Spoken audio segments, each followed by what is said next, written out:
وہ یہ کہ صدر کا وہ آرڈر جموں کشمیر کی کانسٹیچوئنٹ اسمبلی کی ریکمنڈیشن یعنی سفارشات پر نکلے گا. یعنی جب جموں کشمیر کی سنویدھان سبھا یا کانسٹیچوئنٹ اسمبلی سفارش کرے تب ایسا کر سکتے ہیں. یاد رہے ریکمنڈیشن پر نکلے گا، کنکرنس یا کنسلٹیشن صلاح و مشورے سے نہیں. تو جموں کشمیر کی سنویدھان سبھا کی ریکمنڈیشن یعنی سفارش پر نکلے گا. وہ سفارش کرے گی کہ بھائی آپ 370 آرٹیکل کو ہٹا دیجئے. پھر پریزیڈنٹ کا آرڈر نکلے گا تو مٹ جائے گا. مگر پہلے جموں کشمیر سنویدھان سبھا کی سفارش ضروری ہے. تو اس لحاظ سے ہم کہہ سکتے ہیں کہ دفعہ 370 مستقل اس لیے تھا کہ جب تک جموں کشمیر کی سنویدھان سبھا اس کو ہٹانے کی سفارش نہیں کرتی تب تک یہ مستقل ہے. اور نہ ہی جموں کشمیر کی سنویدھان سبھا جسے کانسٹیچوئنٹ اسمبلی کہتے ہیں نے منظوری دے دی اور نہ ہی قانون ساز اسمبلی میں اس پر بحث ہوئی. اب یہ ایک ایسا معمہ ہے کہ پچھلے کئی سالوں سے لوگ پریشان ہیں کہ اس کی وضاحت کیسے کرے. جیسے اے جی نورانی جو ایک نہایت ہی قابل وکیل تھے، انہوں نے ایک اچھی کتاب لکھی. انہوں نے وضاحت کی کہ جموں کشمیر کی سنویدھان سبھا یعنی کانسٹیچوئنٹ اسمبلی 1957 میں ہی ختم ہو گئی. اس کے ممبران بھی ختم ہوئے ہوں گے تو یہ ختم بھی نہیں ہوگا کیونکہ اس کی سفارش تو وہی کر سکتے ہیں، تو یہ پرمننٹ ہیں. تو دوسری طرف امت شاہ جی نے اس کی وضاحت یوں کی کیونکہ جموں کشمیر کی سنویدھان سبھا یا کانسٹیچوئنٹ اسمبلی ہے ہی نہیں تو اس کی ضرورت بھی نہیں. مگر جب انگنت شواہد موجود ہو کہ بھی ماضی کی کسی منطق یا سچائی کو ٹھکرایا جائے یا موڑا جائے اور یہ کہا جائے کہ سچائی کی اب کوئی ضرورت ہی نہیں ہے، تو یہ متعصبانہ سوچ اور حقیقی اختلاف کو ہی ظاہر کرتا ہے. خیر، وضاحتیں تو دونوں ہو سکتی ہیں مگر آخر پر اس کی وضاحت سپریم کورٹ میں بھی ہونی تھی. کچھ لوگ یہ سوچتے تھے کہ 368 یعنی 360 آرٹیکل کے تحت کانسٹیٹیوشن آف انڈیا کی امینڈمنٹ کی جائے اور اس کلاز یعنی 373 کو ہٹا دیا جائے. ایک راستہ تو یہ ہو سکتا تھا. تو الگ الگ خیالات تھے لوگوں کے.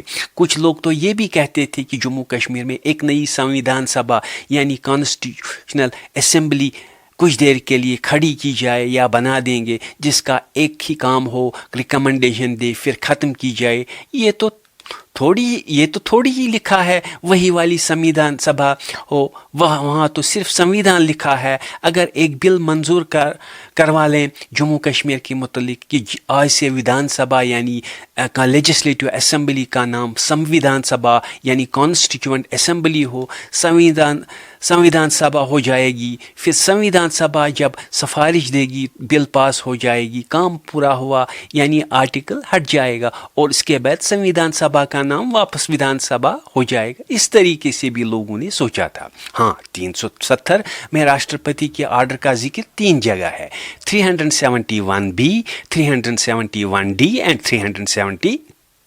پہلے 371B میں پارلیمنٹ کے ادھیکار یا اختیارات کو بڑھانے کے لیے، دوسرے میں یعنی 371D میں انڈین کانسٹیٹیوشن میں آرٹیکل 370 اور آرٹیکل 1 کو شامل کرنے کے لیے، اور 373 میں دفعہ 370 کو ہٹانے کے لیے صدر ہند کا آرڈر چاہیے تھا. تو ہٹانے کے وقت پریزیڈنٹ آف انڈیا کے 2 ہی آرڈر اس معاملے میں آئے تھے. ایک آیا 371D کے تحت اور دوسرا آیا 373 کے تحت. 2 آرڈر آئے تھے. پھر کیا ہوا دوسرے ویڈیو میں جانے کے. تو اس ویڈیو میں ہم صرف دفعہ 370 کی نوعیت کے بارے میں ہی ہم بات کریں گے. تو 370 آرٹیکل کو بھارت کی سنویدھان سبھا یعنی کانسٹیچوئنٹ اسمبلی نے ہی منظوری دے دی تھی، اور اس کے ساتھ ہی 26 جنوری 1950 کو جب انڈین کانسٹیٹیوشن پوری طرح سے لاگو ہوا تو آرٹیکل 370 بھی لاگو ہوا. یہ پریزیڈنٹ آف انڈیا کے آرڈر سے ہی لاگو ہوا. تو 1950 میں پریزیڈنٹ آف انڈیا کا پہلا آرڈر جس میں یہ لکھا تھا کہ جموں کشمیر کے معاملے میں بھارت کی پارلیمنٹ کیا کیا کر سکتی ہے. حالانکہ اس میں کوئی تضاد نہیں ہے، ڈسپیوٹ اس لیے نہیں ہے کیونکہ اس میں ساری چیزیں وہی تھی. اور اس طرح 1950 ٹھیک طرح سے نکلا. پھر 1951 بھی ٹھیک طرح سے نکلا. ہاں، 1951 میں جموں کشمیر کشمیر کی کانسٹیٹیوئنٹ اسمبلی بننے لگی 5 نومبر 1956 کو پہلی میٹنگ میں شیخ عبداللہ نے خطاب کیا.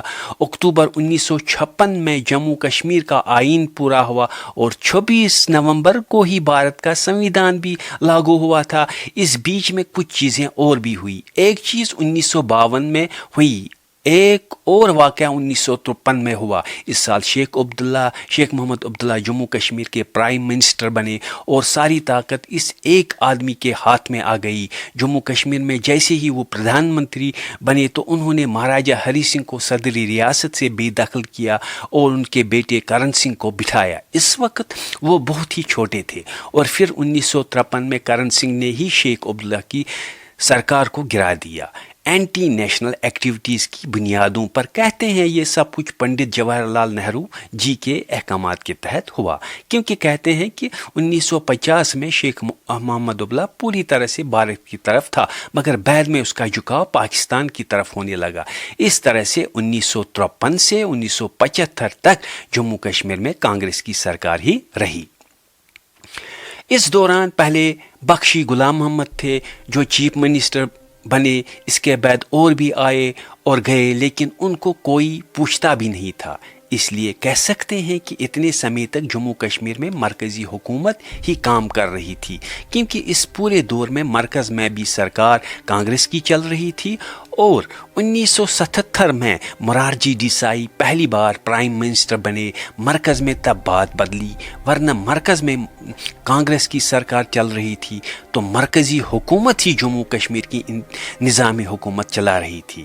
1952 میں جب شیخ عبداللہ ایکٹیو تھے، شیخ عبداللہ نے بھارت کی حکومت سے کہا کہ اب ہمیں کچھ رضامندیاں آپس میں بنانی چاہیے. تو بھارت سرکار اور شیخ عبداللہ کے بیچ میں کچھ سہمتیاں یا رضامندیاں کچھ اس طرح سے بنی کہ آگے سرکار کیسی چلائی جائے.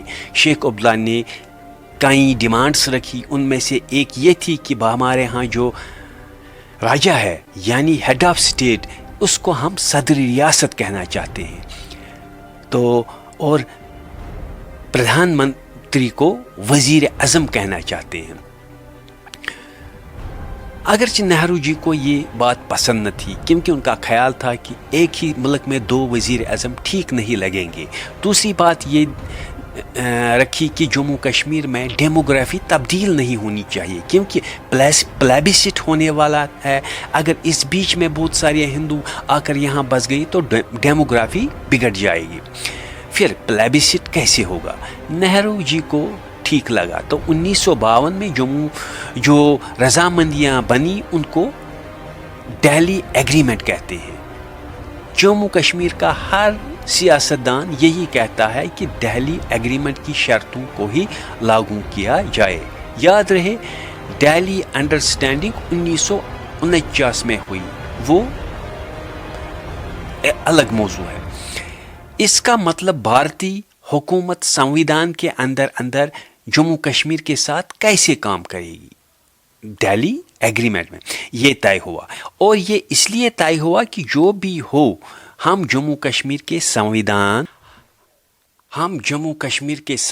یا آئین میں وہی لکھوا دیں گے تاکہ سہمتیاں یا رضامندیاں بن جائے. اور دہلی ایگریمنٹ میں نہرو جی نے لگ بھگ ان سب باتوں کو مانا جو لائق باتیں تھیں. اور 1954 میں راشٹرپتی کا پہلی بار سنجیدہ آرڈر آیا، اور امت شاہ جی نے جو 5 اگست کو کیا کیا ہے وہ یہ ہے کہ اس آرڈر کو بھی ختم کیا.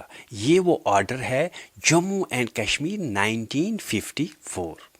یہ ڈاکیومنٹ جموں کشمیر کے بارے میں آرٹیکل 370 سے بھی زیادہ اہمیت رکھتا ہے، اور یہ 1954 میں آیا.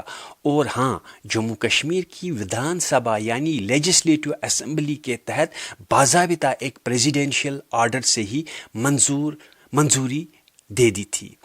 اور اس میں یہ بتایا گیا تھا کہ بھارتی سنویدھان کے کون سے دیگر آرٹیکلز جموں کشمیر پر لاگو ہوں گے، اور بھارت کی پارلیمنٹ کے کون سے اختیارات جموں کشمیر پر لاگو ہوں گے. تو 371 کے تحت اس آرڈر کو جاری کیا گیا. اس میں جو باتیں تھیں ان میں سب سے زیادہ اہم باتیں یہ تھیں. ان میں سب سے زیادہ اہم تھی 35 اے آرٹیکل 35A. ویسے article 35A Indian constituent assembly میں کہیں نہیں لکھی ہے، یہ سنویدھان سبھا میں کہیں بھی پایا نہیں جاتا ہے. 35A آئینی ہند میں شامل ہی نہیں کیا گیا ہے.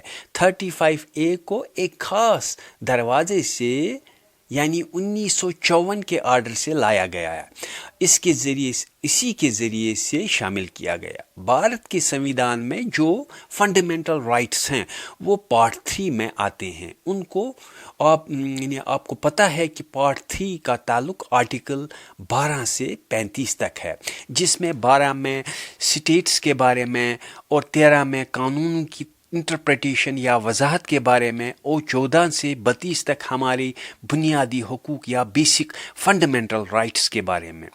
جبکہ 33، 34، 35 تین الگ الگ باتیں ہیں. 33 اور 34 میں کیا ہے کہ بنیادی حقوق جو ہر شہری کو آئینی ہند کے تحت میسر ہیں، ان پہ کچھ سیمائیں ہیں یا حدیں مقرر ہیں.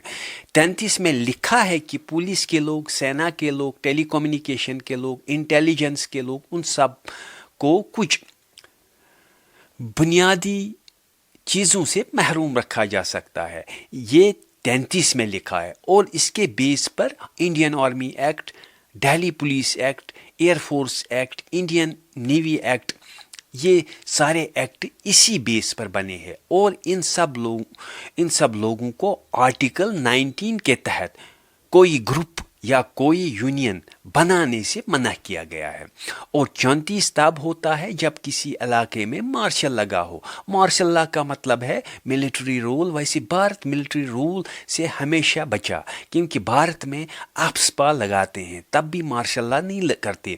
اور ملٹری رول کا مطلب ہے حکومت ملٹری کے ہاتھ میں آ جائے گی.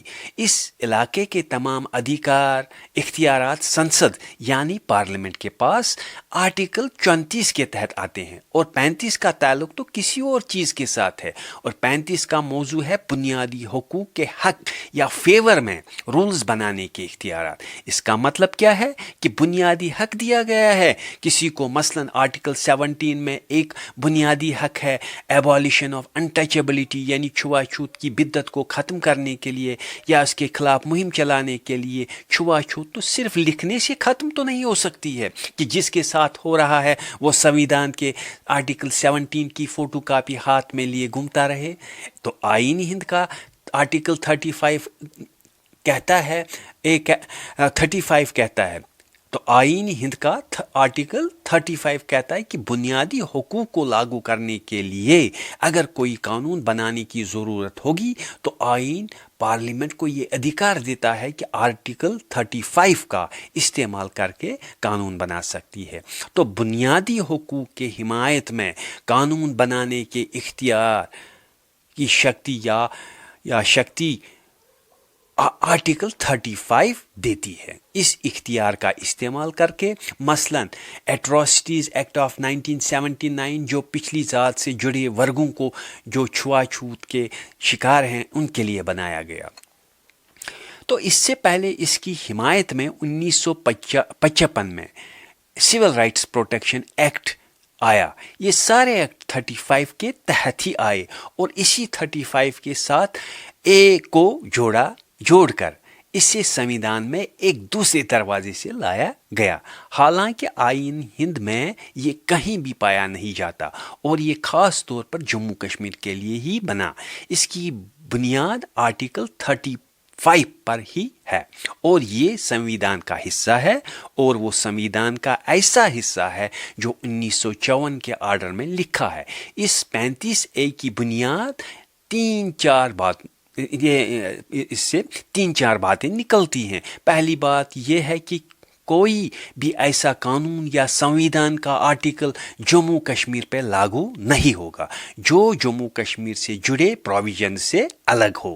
اور بھارتیہ سنویدھان اور بھارتی قانون کی اس طاقت کو محدود کرتا ہے جو بنیادی حقوق کے رد و بدل کے لیے جموں کشمیر پر لاگو نہیں ہوں گے، اور اگر ہوں گے بھی تو دفعہ 370 کے روٹ سے ہی لاگو ہوں گے، اپنے آپ لاگو نہیں ہوں گے۔ اور اس میں یعنی 35A میں 2-3 باتیں ہیں جو جموں کشمیر کے آئین میں بھی لکھی ہیں۔ یہ پہلی بات یہ لکھی ہے کہ جموں کشمیر کا مستقل باشندہ کون ہے، یہ طے کرنے کا اختیار جموں کشمیر کی سرکار کے پاس ہے۔ جموں کشمیر کی سرکار نے جو مستقل باشندہ یعنی پرمیننٹ ریزیڈنٹ کے لیے جو شرط رکھی تھی، وہ اس تاریخ کی شرط سے جو 1954 کے آرڈر سے ہے، یعنی 14 مئی 1954 سے لاگو ہوا تھا۔ اب پرمیننٹ ریزیڈنٹ یا مستقل باشندہ ہونے کا مطلب کیا ہے؟ ایک تو وہ جو شروع یعنی پیڑھی در پیڑھی سے رہتا آ رہا ہے یا کم سے کم 10 سالوں سے رہتا آیا اور جس کی جڑیں اس علاقے سے ہیں، اس کو مستقل شہری مانتے ہیں۔ دوسرے، پرمیننٹ ریزیڈنٹ کو کچھ اختیارات دیے گئے اور ان اسپیشل رائٹس کو یہ کہہ کے خارج نہیں کیے جا سکتے کہ باقی لوگوں کے بنیادی حقوق ان سے ختم یا اثر انداز ہوتے ہیں۔ یہ اسپیشل رائٹس کیا ہے؟ اول تو یہ زمین کا ادھیکار ہے جو جموں کشمیر میں کوئی بھی زمین کسی دوسری ریاست کا آدمی نہیں خرید سکتا، مطلب جموں کشمیر کے رہنے والے بھی نہیں خرید سکتے اگر وہ مستقل رہائشی نہیں ہیں۔ جموں کشمیر راجیہ کی کوئی بھی نوکری یا کوئی بھی ریزرویشن یا اور کوٹا ان ہی کو ملے گا جو وہاں کے مستقل شہری ہیں، اگرچہ جموں کشمیر کا باشندہ بھارت کی کسی بھی ریاست میں یا علاقے میں ریزرویشن یا نوکری حاصل کر سکتا ہے۔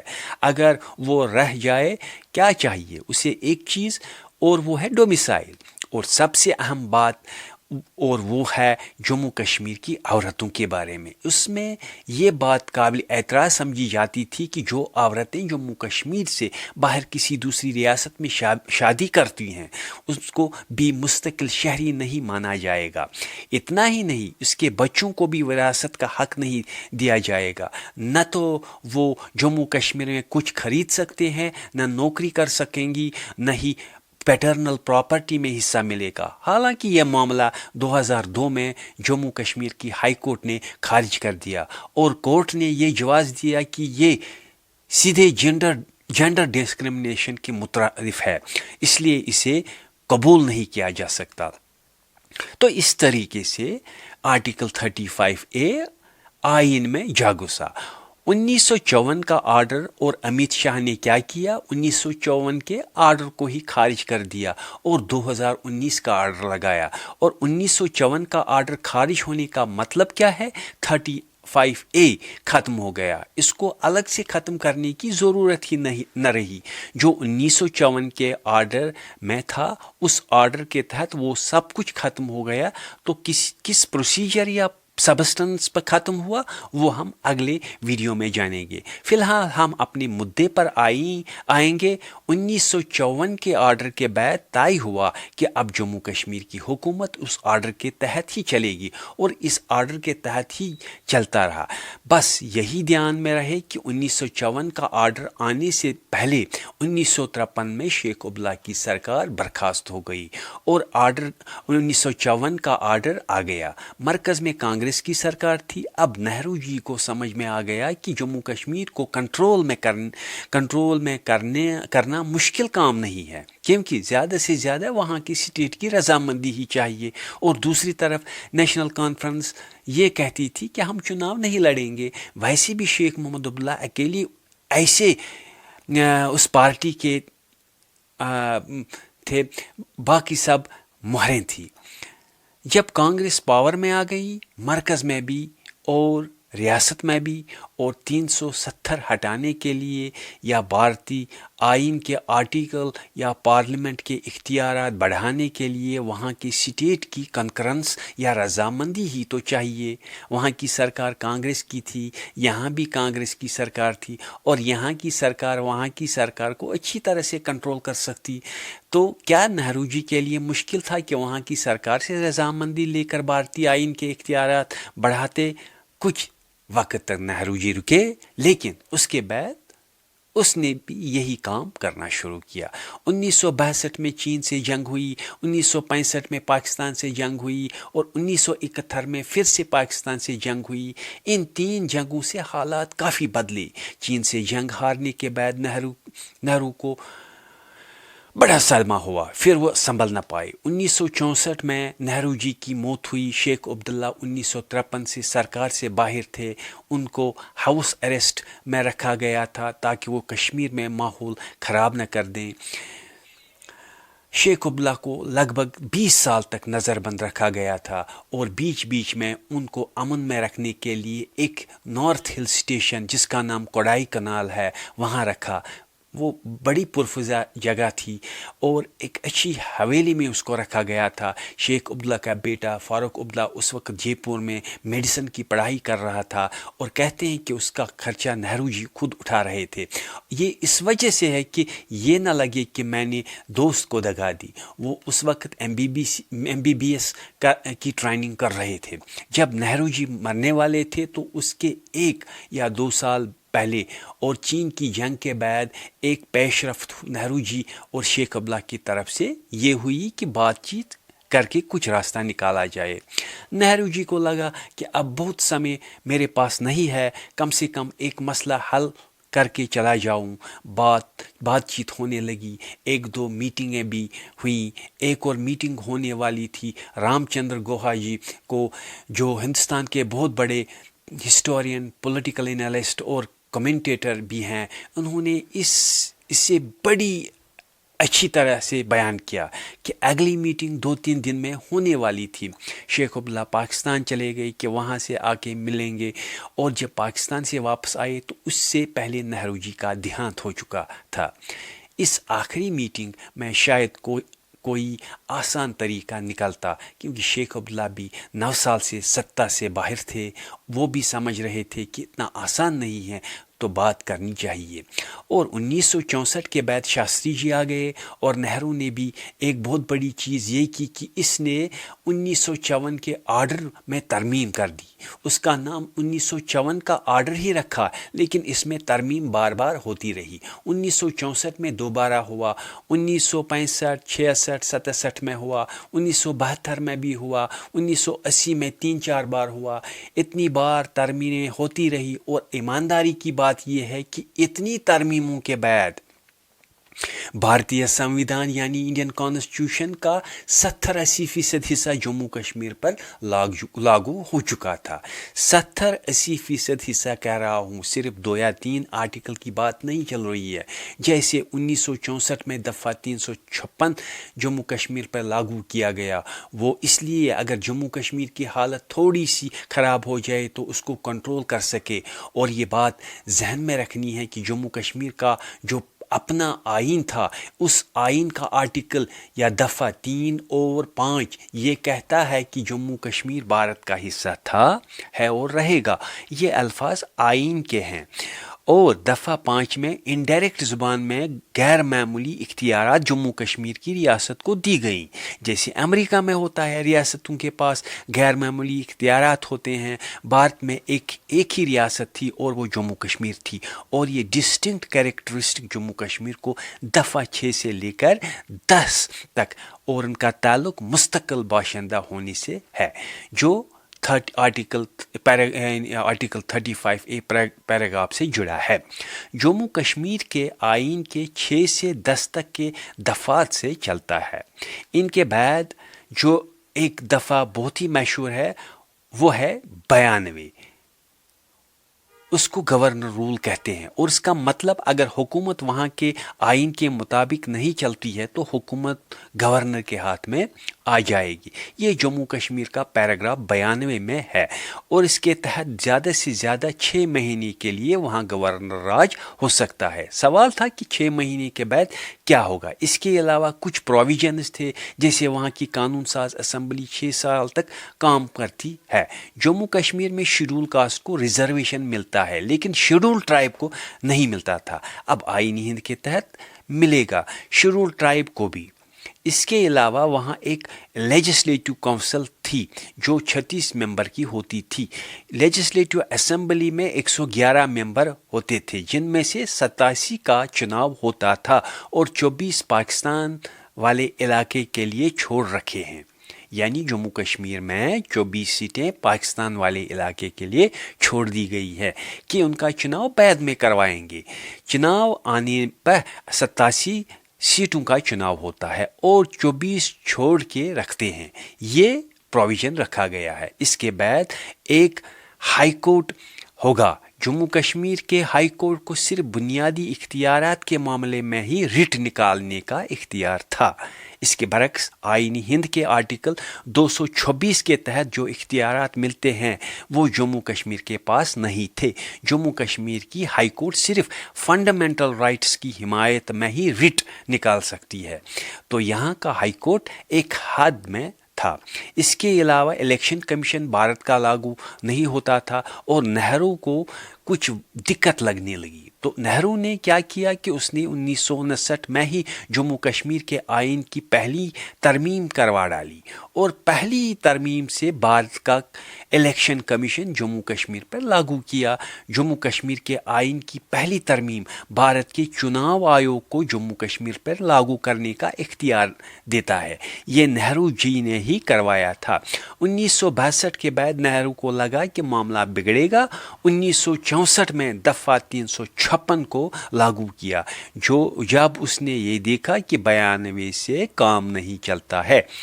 شاستری جی 1964 میں 1965 میں 1966 میں آرڈر پہ آرڈر جلدی جلدی نکالتے رہے اور یہ یاد رکھنا ہے کہ آرڈر کا نام وہی 1954 ہی رہتا تھا, صرف اس میں ترمیمیں ہوتی تھی. اور 1965 میں کیا کیا کہ صدری ریاست کا نام گورنر ہو گیا اور وزیر اعظم کا نام چیف منسٹر ہو گیا. تو گورنر اور چیف منسٹر کے نام 1965 میں آ گئے اور تب سے ایک رضامندی چل رہی تھی کہ بھارت کا جو آئین 1964 میں تھا جموں کشمیر کے معاملے میں اسی کا بھارت کا آئین مانا جاتا تھا. اگر آپ اس سطر کو پڑھیں گے نا بھارت کے آئین میں جو جموں کشمیر کے معاملے میں مانا جاتا ہے, اس سطر کا مطلب ہے 1964 کا آئین جو بھارت میں تھا. اس کے بعد کوئی ترمیم جموں کشمیر پر لاگو نہیں ہوگی. یہی رضامندی اس وقت کے سرکار کے ساتھ ہوئی. لیکن دھیرے دھیرے بھارت سرکار نے 65 میں 66 میں 67 میں ترمیمیں کرتے کرتے سب کا قبضہ کر لیا. اور اس دوران جموں کشمیر میں اگرچہ عوامی سرکار ہی تھی مگر کانگریس کی تھی. اور شاستری جی کے جانے کے بعد 1966 میں اندرا گاندھی آئیں. 66 کے بعد 67 میں الیکشن تھا. 66 اور 67 کے بیچ چین سے بھارت جنگ ہار چکا تھا لیکن پاکستان سے جنگ جیت گیا. 67 میں اندرا گاندھی کسی طرح سے چناؤ جیت گئی اور بڑی مشکل سے حکومت چلاتی رہی اور 71 کے آتے ہی چناؤ کروایا. پھر 1971 کے چناؤ نے کئیوں کی قسمت بگاڑ دی جن میں شیخ عبداللہ بھی تھے. الیکشن میں اندرا گاندھی دھوم دھام سے الیکشن جیت گئی اور 1971 میں سرکار بناتے ہی یکدم ترمیمیں کرنی شروع کر دی. 24واں 25واں 26واں اور 26ویں ترمیم میں وہ سب کو کر دیا جو 7ویں میں نہیں ہو پایا تھا. آئین کے آرٹیکل 362 363 اور 314 کے تحت رجواڑوں کو جو خصوصی مراعات ملتے تھے سارے ختم کرا دیے. اور 1972 میں شیخ محمد عبداللہ نے لندن ٹائمز میں ایک انٹرویو دیا. اس میں اس نے کہا اب پلابسٹ کی بات کرنا فضول ہے, آؤٹ ڈیٹڈ ہے, اب تو بھارت کے ساتھ ہی رہنا ہے. اندرا گاندھی کو اپنے لوگوں نے کہا کہ یہ اشارہ ہے. اندرا گاندھی نے پارلیمنٹ میں کہا ٹھیک ہے اگر شیخ عبداللہ کا مت بدلا ہے اچھی بات ہے, ایسا مت ہو تو بات کرنے میں کیا حرج ہے. اس کے بعد شیخ عبداللہ اور اندرا گاندھی کی بات ہو گئی تو شیخ عبداللہ کی طرف سے مرزا افضل بیگ اور اندرا گاندھی کی طرف سے ایک آفیسر جو کہ انڈین فارن سروس کا ادھیکاری تھا جو جی پارتھ سارتھی, ان دونوں کی میٹنگیں ہوئیں. کچھ رضامندیاں بنی اور کچھ ڈسپیوٹس بھی رہے. پھر